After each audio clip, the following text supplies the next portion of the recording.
My dear student, my self Shahzad Nawaz और हम पढ़ रहे हैं chapter 1 CBSE board, ICSE board और इंग्लिश मीडियम के लिए। ठीक है, इस चैप्टर का ये लास्ट पार्ट आपके सामने ठीक है आ रहा है। तो इस चैप्टर का लास्ट पार्ट में 2 टॉपिक हैं रह गए हैं, बस वो कराए जाते हैं। कि हमारा जो चल रहा था वो क्या था, गॉस थ्योरम। गॉस थ्योरम हमने आपको करा दी थी पिछले वीडियो में। उसके बाद हमने उसके नेक्स्ट वीडियो में कराई थी एप्लीकेशंस ऑफ गॉस थ्योरम। ठीक है, उसी के 2 पार्ट हम करा चुके थे। लीनियर में करा चुके थे वायर के लिए, और एक किसके लिए करा चुके थे, प्लेन शीट के लिए। राइट, इनफाइनाइट प्लेन शीट थी कोई इनफाइनाइट, और उस पर हमने चार्ज डिस्ट्रीब्यूट किए थे, उसके लिए इंटेंसिटी निकाली थी। क्लियर है, 2 पॉइंट करा चुके हैं। 2 पॉइंट आज इस वीडियो में करा रहे हैं और इसी के साथ हमारा चैप्टर की थ्योरी कंप्लीट होएगी। ठीक है, तो देखते हैं कौन सा टॉपिक होगा। तीसरा, इंटेंसिटी ऑफ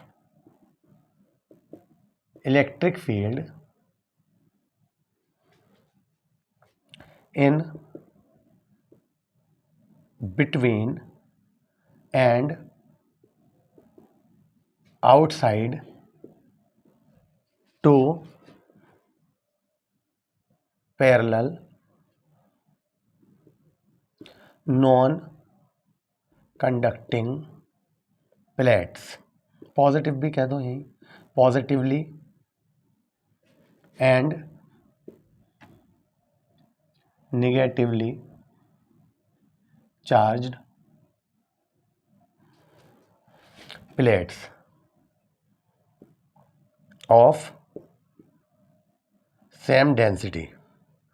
सेम प्लेट है भाई, तो प्लेट है तो कौन सी डेंसिटी होगी, सरफेस डेंसिटी। ओके, तो हमारा नेक्स्ट टॉपिक ये है।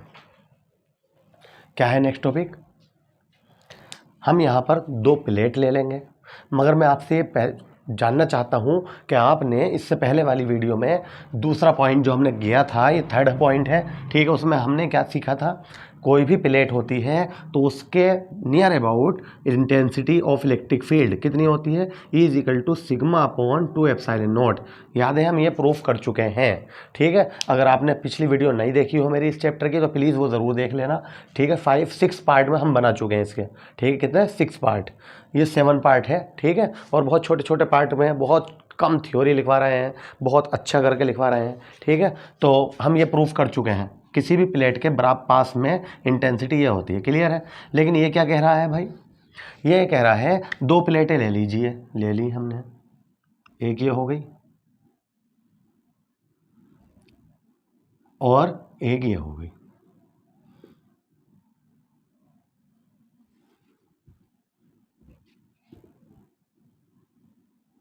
क्लियर है, 2 प्लेट है, एक पॉजिटिव चार्ज दे दीजिए इसे और एक को निगेटिव।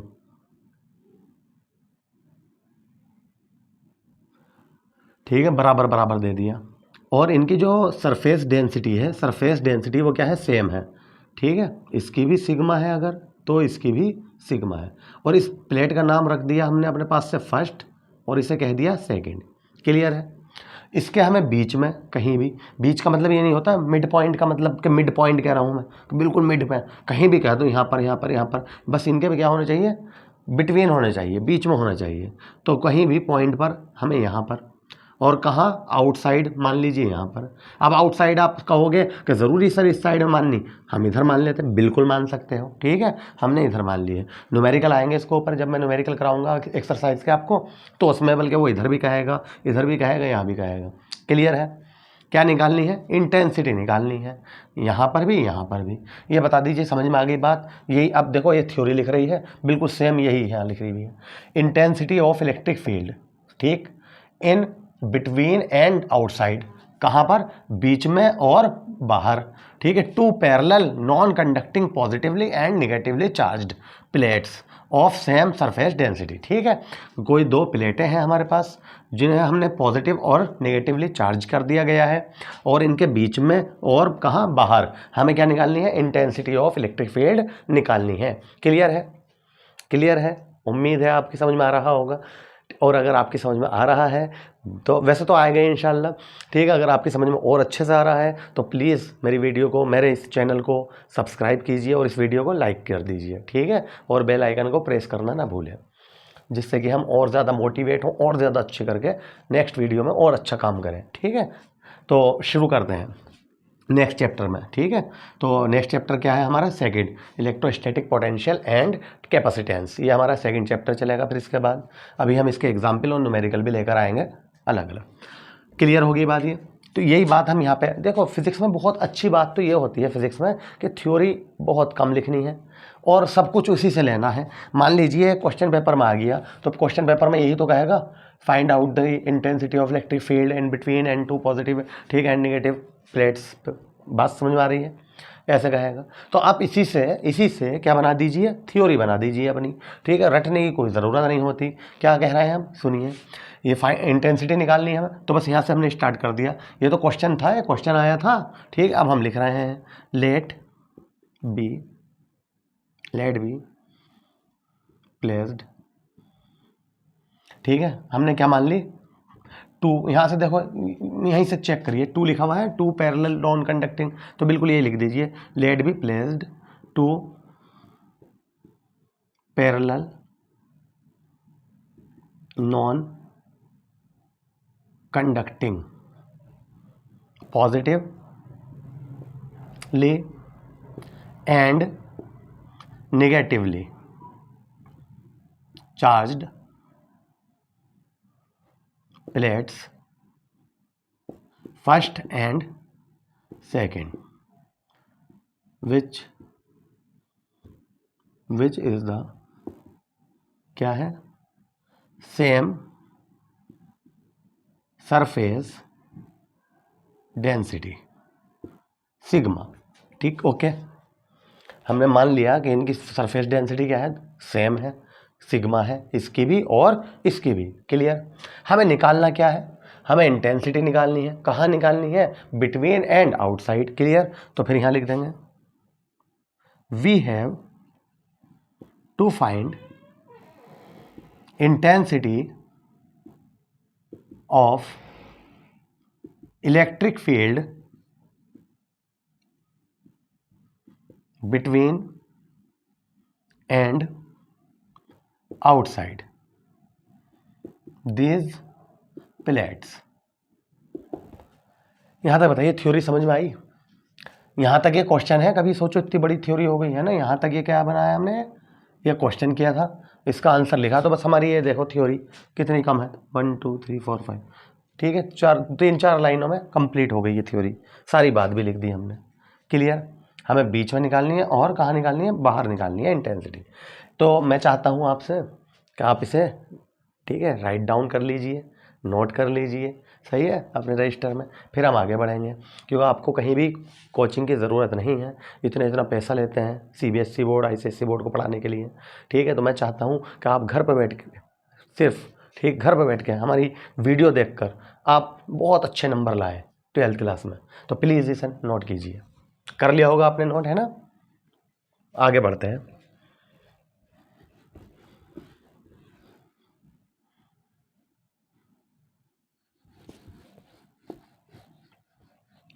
हाँ भाई, क्लियर हो गई थ्योरी। हमें बाहर भी बीच में भी निकालनी है और बाहर भी। अब हमारा काम रह गया क्या?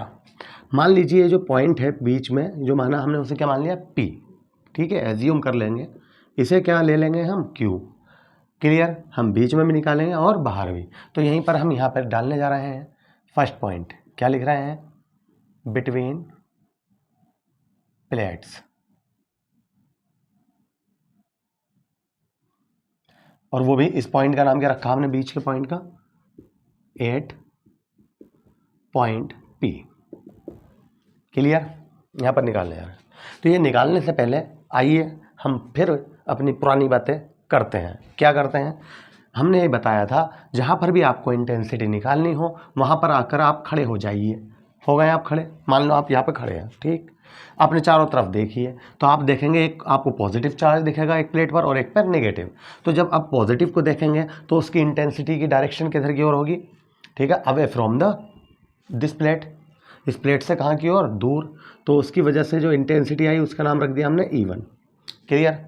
अब आप यहीं खड़े खड़े इसे देखते हैं, तो इसे देखने के बाद आप क्या कहेंगे, यार ये तो निगेटिव है, तो इसकी कहाँ की ओर होती है डायरेक्शन, टूवर्ड्स दी प्लेट। ठीक है, जिधर प्लेट होगी उसी की ओर होगी। तो इसका मतलब ये हुआ E1 भी और E2 भी दोनों की डायरेक्शन क्या है, सेम है, सेम डायरेक्शन है। जब सेम डायरेक्शन है तो E नेट क्या आ जाएगा, दोनों का क्या आ जाएगा, सम आ जाएगा। क्लियर। तो करना शुरू करते हैं। क्या लिख रहे हैं हम, intensity of electric field due to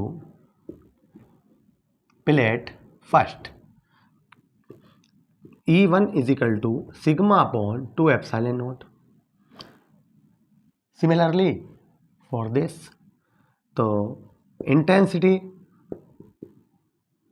of electric field due to plate second, E2 is equal to sigma upon 2 epsilon naught. Okay, because we know that near about the plate intensity. Okay, E1 E2 आ गई। अब क्या करेंगे हम, total intensity of electric field. ठीक है, electric field total बताइए, तो आप कहेंगे दोनों सेम हैं, तो E इज इक्वल टू क्या आएगा, E1 प्लस E2। E1 की value sigma upon 2 epsilon not plus E2 की वैल्यू भी सिग्मा अपॉन 2 एप्सिलॉन नॉट। तो ये भी और ये भी क्या हो जाएगा, डबल हो जाएगा। ठीक है, जब सेम है तो क्या आ जाएगा, 2 सिग्मा अपॉन 2 एप्सिलॉन नॉट। 2 से 2 कैंसिल हो जाएगा, इधर लिख देता हूँ। E इज इक्वल टू क्या आया, सिग्मा अपॉन एप्सिलॉन नॉट। आपको ये याद रखना है, न्यूटन पर कूलम। कैसे याद रखना है, जब हम न्यूमेरिकल करेंगे, न्यूमेरिकल में ठीक है पॉजिटिव और नेगेटिव प्लेट देगा और उसके बीच में इंटेंसिटी मालूम करेगा, तो आप एकदम बताना फॉर्मूला मुझे कि E is equal to sigma upon epsilon naught. Clear. ये बताइए, बात समझ में आ गई।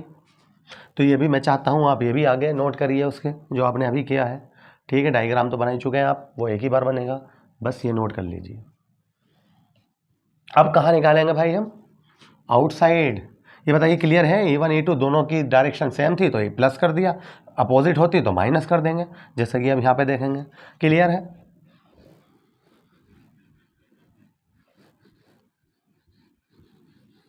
देखते हैं वहाँ पे क्या आता है। Second, outside of plates 8 point Q। Clear. आइए भाई यहाँ पर देखते हैं फिर। हाँ भाई, हम यहाँ पर इंटेंसिटी निकालना चाहते हैं, इन दोनों प्लेटों की वजह से चाहते हैं, तो हम यहाँ पर आके क्या करेंगे, खड़े हो जाओ। ठीक है, जैसे कि बॉर्डर पर फौजी खड़ा रहता है, ठीक है, दुश्मन की तरफ को निगाह करके। और दुश्मन कौन, मान लो पाकिस्तान, पाकिस्तान दुश्मन है हमारा, तो उसे देख रहे अभी ये फौजी। चलो खैर छोड़िए, हम पॉलिटिक्स में नहीं पढ़ रहे हैं। ठीक है, इसे देखते हैं। क्या ये प्लस, हमने यहाँ पे खड़े हुए इसे देखा प्लस, तो हम क्या बोले, अवे फ्रॉम द पॉइंट। ठीक है, अवे फ्रॉम द प्लेट 1, तो इसका मतलब दूर इस साइड में। लो भैया, इंटेंसिटी किधर आ गई, E1। हम यहाँ खड़े हो गए इसे देख रहे हैं, तो ये क्या होती है, टूवर्ड्स द प्लेट। जिधर प्लेट होगी, जिधर चार्ज होगा माइनस, उधर की ओर होगी E2। क्लियर। तो यही बात यहाँ पे करेंगे। क्या लिखेंगे हम, intensity of electric field due to plate first, तो आप कहेंगे वही होगी इंटेंसिटी, तो E1 is equal to sigma upon 2 epsilon naught. बिल्कुल सही। Similarly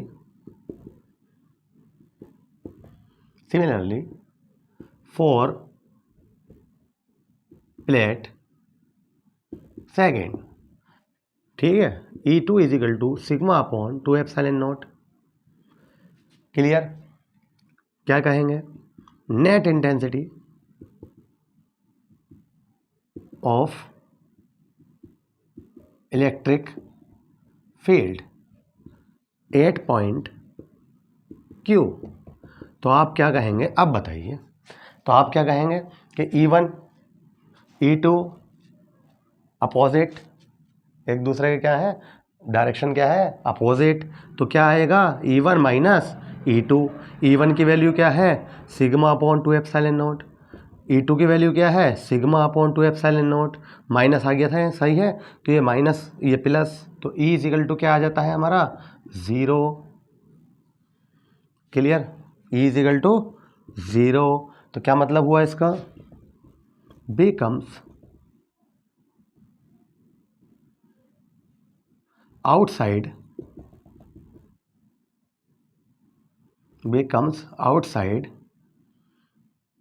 E0। ठीक है, E क्या हो जाता है, आउटसाइड में 0 हो जाता है। अब बता दीजिए, क्लियर है, क्या चल रहा है हमारे यहाँ पर, गॉस थ्योरम की एप्लीकेशंस। उसमें हम 3 पॉइंट देख चुके हैं, तीसरा पॉइंट चल रहा था हमारा, 2 हम ऑलरेडी अपनी पिछली वीडियो में करा चुके हैं, पार्ट 6 में, ये पार्ट 7 है। क्लियर, तो लास्ट टॉपिक देखेंगे इसका, नोट कर लीजिए, है ना।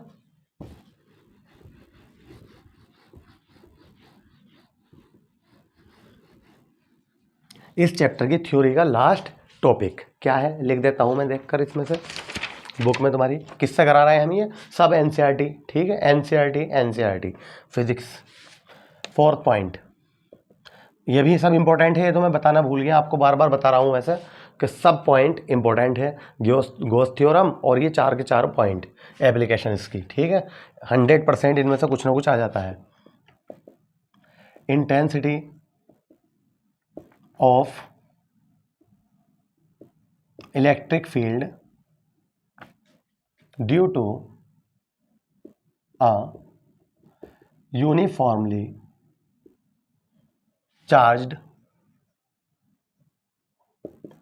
thin spherical shell, ये हेडिंग है भैया। तो इस चैप्टर का ये लास्ट हेडिंग है।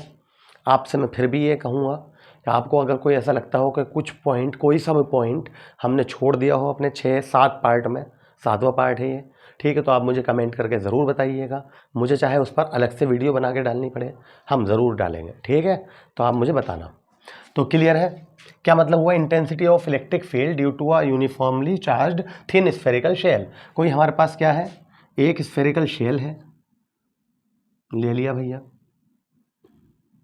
क्लियर, इसे हमने चार्ज्ड कर दिया, यूनिफॉर्मली कर दिया। इसके हमें कहाँ क्या निकालनी है, इंटेंसिटी निकालनी है, लेकिन वो कहाँ पर निकालनी है, 3 जगह। ये कम से कम 5th मार्क्स का आता है, अगर एग्ज़ाम में आएगा तो, CBSE बोर्ड हो चाहे या ICSE बोर्ड हो। ठीक है, कम से कम। कैसे, क्योंकि हमें एक बार बाहर निकालनी होगी, एक बार सरफेस पर, और एक बार इनसाइड, आउटसाइड, सरफेस और एंड इनसाइड, तीनों जगह पर हमें क्या निकालनी है, इंटेंसिटी ऑफ इलेक्ट्रिक फील्ड, ये निकालनी है। क्लियर है, तो क्या करा गया है, इसे चार्ज्ड प्लस क्यू दे दिया। जब हम प्लस क्यू देते हैं तो यूनिफॉर्मली क्या हो जाता है, डिस्ट्रीब्यूट हो जाता है। ओके, हो गया। तो हमें इसके आउटसाइड पर, कहीं भी मान सकते हो, कहीं भी पॉइंट आउटसाइड पर, सरफेस पर, अब सरफेस कहीं भी मान सकते हो, और इनसाइड पर, कहीं भी मान लो इनसाइड पर, क्या निकालनी है, इलेक्ट्रिक फील्ड निकालनी है। ये बताइए, बात समझ में आ रही है। यही बातें हम यहाँ पे लिख देंगे। जब हम स्फेरिकल कोई भी चीज़ लेते हैं, स्फेरिकल शेल है ये, तो इसकी कोई ना कोई रेडियस भी होएगी। इसकी रेडियस को क्या बोल दिया हमने, कैपिटल R। ओके, और ये क्या है, इसका सेंटर हो गया O। लिख दें ये थ्योरी यहाँ पर जो हमने अभी बोली, लिख लिया। Let be a spherical shell of radius r on which the charge q is uniformly distribution।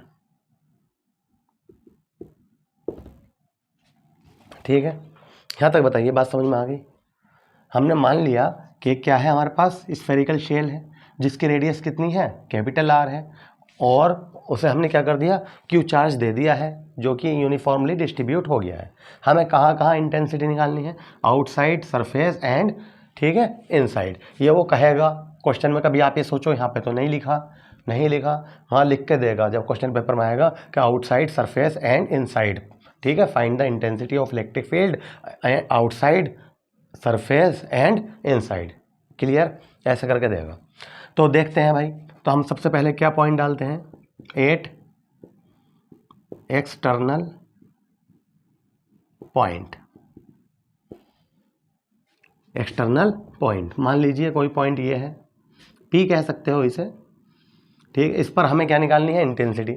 मैं फिर आपको याद दिलाना चाहता हूँ हम किसके ऊपर काम कर रहे हैं, हम काम कर रहे हैं गॉस थ्योरम पे, लिखा हुआ है देखो एप्लीकेशन ऑफ गॉस थ्योरम। तो गॉस थ्योरम क्या कहती है कि लूप क्या होना चाहिए या सरफेस कैसा होना चाहिए, क्लोज्ड होने चाहिए। तो आप कहोगे तो खुला हुआ है पॉइंट, बताइए खुला हुआ ना है चारों तरफ से, तो मैं कहूँगा इसे बंद कीजिए कैसे भी करके, क्लोज कीजिए। तो आप क्या कहोगे कि इसके चारों तरफ क्या मान लीजिए, ऐसे एक गॉसियन सरफेस इमेजिन कर लेंगे हम, क्लियर है।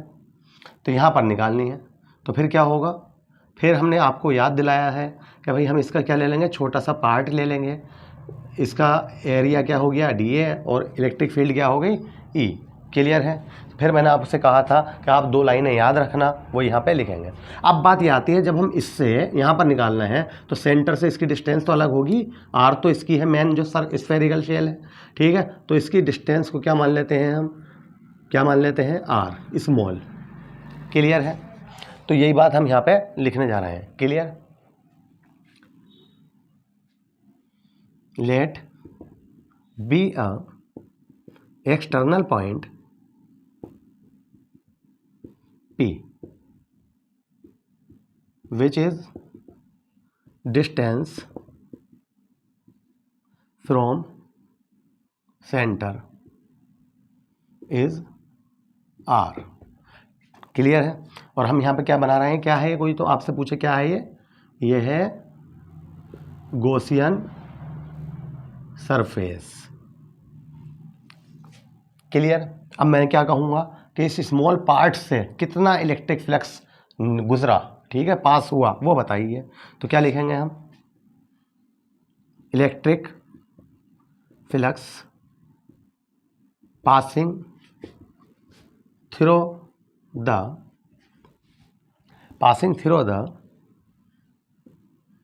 Small part, electric flux passing through the small part, ठीक है, कितना हुआ। तो आप क्या कहेंगे, वही 2 लाइनें जो हमने याद कराई थी, क्या याद कराई थी, phi E is equal to E dot DA, D phi small part के लिए कहा हमने, ठीक है, electric flux passing through the for small point part, E dot DA is equal to EDA cos 0 is equal to EDA, याद आ गया एक लाइन। दूसरी क्या कहा था, होल, ठीक है, सरफेस फॉर होल सरफेस, पूरे सरफेस के लिए। तो आप क्या कहोगे, यहाँ से D हटा दीजिए और यहाँ से D हटा दीजिए, क्या आ जाएगा E है। यहाँ तक बताइए पहले, आपको समझ में आ गई बात। अब मैं चाहता क्या हूँ, समझ गए होंगे, मैं ये चाहता हूँ कि आप नोटबुक निकालिए अपनी और इसे नोट कर लीजिए, डायग्राम बना दीजिए, ठीक है, इस पॉइंट को। मुझे पूरी उम्मीद है आपने कर लिया होगा, ठीक है।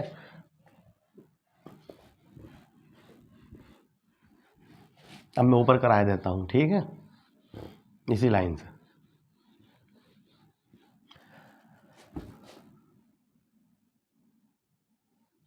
हाँ भाई, क्या है हमारे पास, क्या आया था हमारे पास, phi E is equal to E है, क्लियर।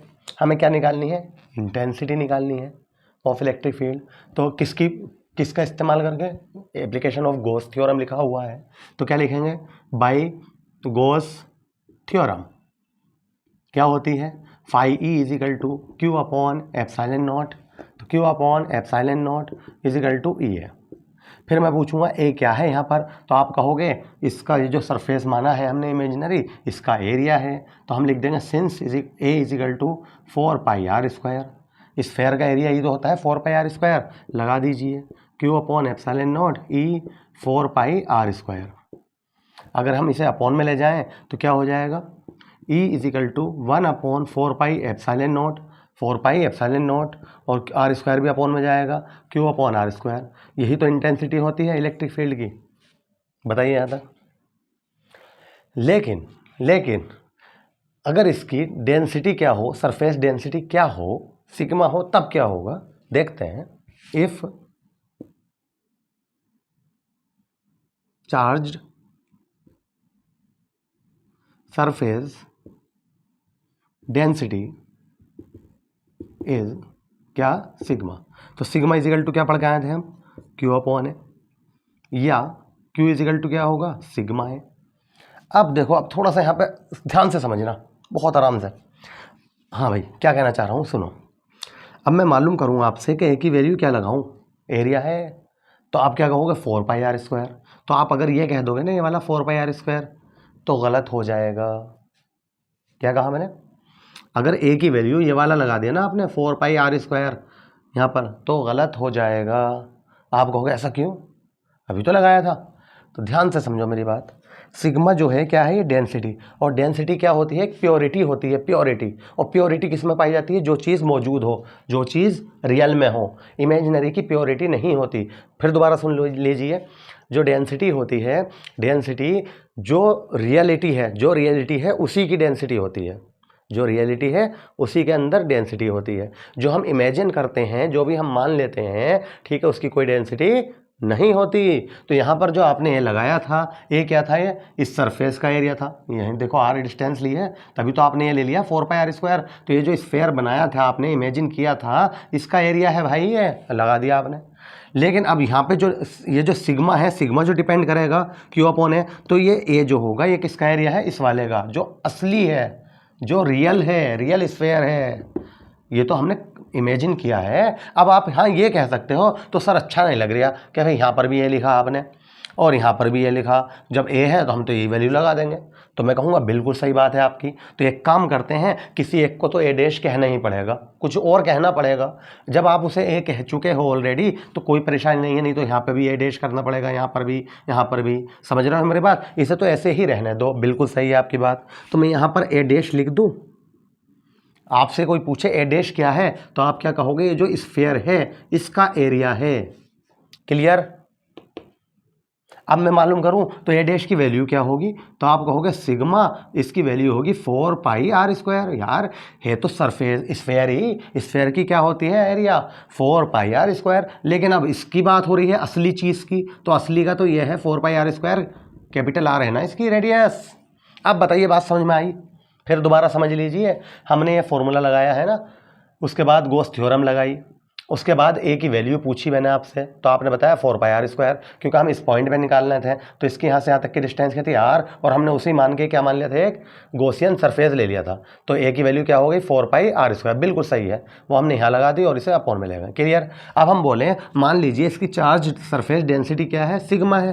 तो सिग्मा इजिकल टू होता है Q/A, Q is equal to sigma है। अब मैं बोला ए क्या है, तो आप ए ये वाला नहीं बताएंगे। मैं पूछूँ ये क्यों नहीं बता रहा है, निकालना तो हमें यहाँ था। तो आप कहोगे क्योंकि आप सिग्मा की बात कर रहे हो। सर किसकी बात कर रहे हो, सिग्मा। और सिग्मा क्या है, डेंसिटी है। और डेंसिटी किसकी होती है, जो चीज़ मौजूद होती है, जो चीज़ रियल में होती है, जो हम इमेजिन करते हैं उसकी कोई डेंसिटी नहीं होती। तो इसीलिए हम एरिया जो है वो किसका लेंगे, जो चीज़ रियल है। और रियल क्या है, ये है। क्लियर। तो इसका हमने एरिया ले लिया। अब जहाँ पर है Q, वहाँ पर हम क्या लगा सकते हैं, सिग्मा 4πr²। क्लियर। तो आ जाइए now, E is equal to 1/4πε0, Q की जगह क्या आ जाएगा, सिग्मा 4πr² अपॉन क्या है, r²। 4π से 4π कैंसल, मैं इधर लिख देता हूँ। E इजिकल टू क्या आ गया हमारा, देखो सिग्मा है ऊपर, नीचे ε0, ऐसा करके लिख रहा हूँ। ऊपर क्या है, कैपिटल R², नीचे क्या है, स्मॉल r²। ये हो गया हमारा प्रूफ। कहाँ पे आ गई ये इंटेंसिटी, आउटसाइड, स्फेरिकल सरफेस के आउटसाइड। यहाँ तक बताइए समझ में आई बात या नहीं। वैसे तो हमारा यही हो गया, अगर इंटेंसिटी पूछता है, अगर मान लीजिए 2 या 3 मार्क्स का आता है आपके पेपर में, तो आप ये बता देना, ठीक है। लेकिन अगर वो डेंसिटी का भी जिक्र करेगा क्वेश्चन में ही, ठीक है, तो आपको आगे तक करना पड़ेगा और यहाँ तक प्रूफ करना पड़ेगा। तो आउटसाइड में क्या आती है, इंटेंसिटी ये आती है। मैं चाहता हूँ इसे नोट कर लीजिए आप। ओके, अब कहाँ निकालनी है समझ गए होंगे अब आप। हम कहाँ आउटसाइड निकाल चुके हैं, अब किसकी बात आएगी, सरफेस की। क्या लिख देंगे अब हम, सेकंड पॉइंट कह देना चाहे इसे, एट सरफेस। सरफेस पर बताइए भाई। तो देखो बहुत सिंपल है, जो चार्ज ने यहाँ पे काम किया है ना, जो हमने इसे चार्ज दिया था वही सरफेस पर होगा। सरफेस पर भी तो यूनिफॉर्मली फैल लिया। तो बस आप क्या कहोगे कि स्मॉल आर को कैपिटल आर बना रख दीजिए। समझ रहे हो, समझो फिर दोबारा सुनो। ये जो पॉइंट यहाँ पर था इसे उठा के यहाँ रख दो, रख दिया, रख दिया। तो इसका मतलब ये जो आर है स्मॉल, ये किसके इक्वल हो गया, कैपिटल आर के हो गया। ठीक है, तो यहीं से आ जाइए। देन अब इंटेंसिटी ऑफ इलेक्ट्रिक फील्ड, तो E is equal to sigma upon epsilon naught capital R का स्क्वायर, क्योंकि अब तो सरफेस की बात चल रही है तो ये वाला आर लिया जाएगा। अपॉन में स्मॉल आर की जगह अभी क्या आएगा, आर, तो आर का स्क्वायर कैपिटल, इससे ये कैंसल। तो E इजिकल टू क्या आया, सिग्मा अपॉन एप्सिलॉन नॉट। लीजिए भाई आ गई, कहाँ पर आ गई है, सरफेस पर। समझ में आई या नहीं, क्या लिख रहे हैं हम, let be a point P, ठीक है, let be a point P, कहाँ पे मान लिया हमने इसे, सरफेस पर, एट सरफेस। देन तब आर इजिकल टू क्या हो जाएगा, इस कैपिटल आर। प्रूफ हो गया। तो कहाँ पे, आउटसाइड में इंटेंसिटी का फॉर्मूला ये था, और सरफेस पर इंटेंसिटी का फॉर्मूला ये आ गया। अब क्या रह गया हमारा, इनसाइड।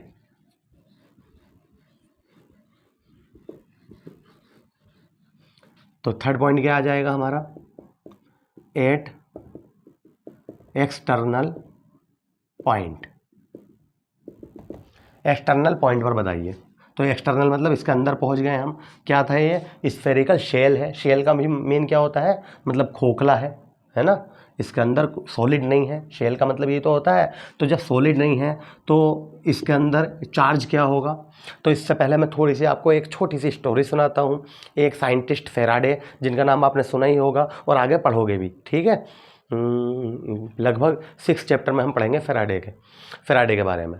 तो उन्होंने क्या किया था, उन्होंने एक पिंजरा तैयार किया अपने लेवल का, और उसके बीच में खड़े हो गए, ठीक।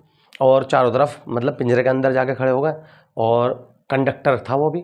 पिंजरा कैसे बनाया गया था, कंडक्टिंग किसी भी चीज़ का, मतलब आयरन, स्टील, कुछ भी ऐसी चीज़ जिसमें भी करंट फ्लो हो जाए। जब बीच में खड़े हो गए, उन्होंने 11,000 वोल्टेज लगा दिए भैया, उसमें करंट फ्लो कराया। 11 ही नहीं है, मैं कह रहा हूँ अपने पास से करंट फ्लो करा दिया ज़बरदस्त, ठीक है। तो बीच में खड़ा होगा, उन्हें कुछ भी नहीं हुआ। तो इससे इन्होंने ये बात प्रूफ की फिर बाद में कि इसका मतलब ये होता है, जब हम किसी चीज़ को, स्फेयर टाइप कोई भी चीज़ होती है, उसे चार्ज देते हैं, मतलब वो खोखला हो, शेल की तरह हो, तो वो उसके चारों तरफ यूनिफॉर्मली डिस्ट्रीब्यूट हो जाता है और उसके अंदर कोई चार्ज नहीं होता। क्लियर होगी बात। तो ये बात यहाँ पे हुई। देखिए हमने इसे चार्ज क्यों दिया, तो यूनिफॉर्मली क्या हो गया, डिस्ट्रीब्यूट हो गया, अंदर कोई भी चार्ज नहीं है। जब अंदर चार्ज नहीं है, चाहो तो यहाँ भी ऐसे करके बना सकते हो, ऐसे पॉइंट, इसे क्या कह सकते हो तुम, पी डैश, ठीक है। तो ये वाले भी, ये और ये सरफेस कैसे हो गया है, गॉसियन सरफेस। अब जाके कंप्लीट हो गया डायग्राम ऐसे करके। तो लिख देंगे हम, assuming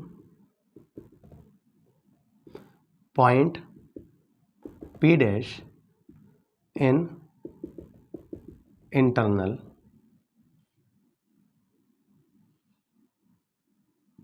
surface.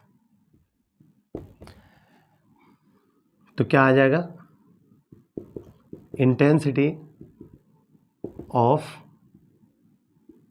Electric field in inside the spherical shell, E is equal to 0। ये आंसर है। क्यों है, because Q is not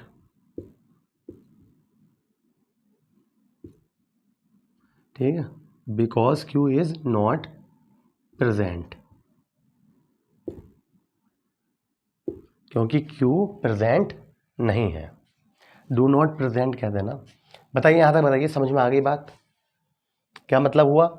inside मतलब आउटसाइड पे भी इलेक्ट्रिक फील्ड आ गई, निकल गए, सरफेस पर भी आ गई, बिल्कुल सही बात है। लेकिन इनसाइड क्या आ गई इलेक्ट्रिक फील्ड? ज़ीरो, क्योंकि वहाँ पर कोई भी चार्ज नहीं है, और मैंने आपको स्टोरी भी सुनाई इसीलिए। ठीक है, इसी के साथ हमारा इस चैप्टर की थ्योरी कंप्लीट होती है। नेक्स्ट वीडियो में हम इसके एग्जाम्पल लेकर आ रहे हैं, और उसके नेक्स्ट वीडियो में हम इसके एक्सरसाइज के सभी न्यूमेरिकल लेकर आएंगे। ठीक है, और फिर भी अगर आपको लगता हो कि हमने कोई सा इसमें टॉपिक छूट गया है हमसे, वैसे मैंने पूरी कोशिश की है कि चाहे CBSE बोर्ड हो या ICSE बोर्ड हो, कुछ ना छूटा जाए, तो आप मुझे कमेंट बॉक्स में बता सकते हैं, मैं उसके ऊपर स्पेशल उसके ऊपर एक वीडियो बना दूंगा। ठीक है, तो अगर आपने मेरा चैनल अब भी सब्सक्राइब नहीं किया है तो प्लीज़ सब्सक्राइब कर दीजिए। Okay, thank you.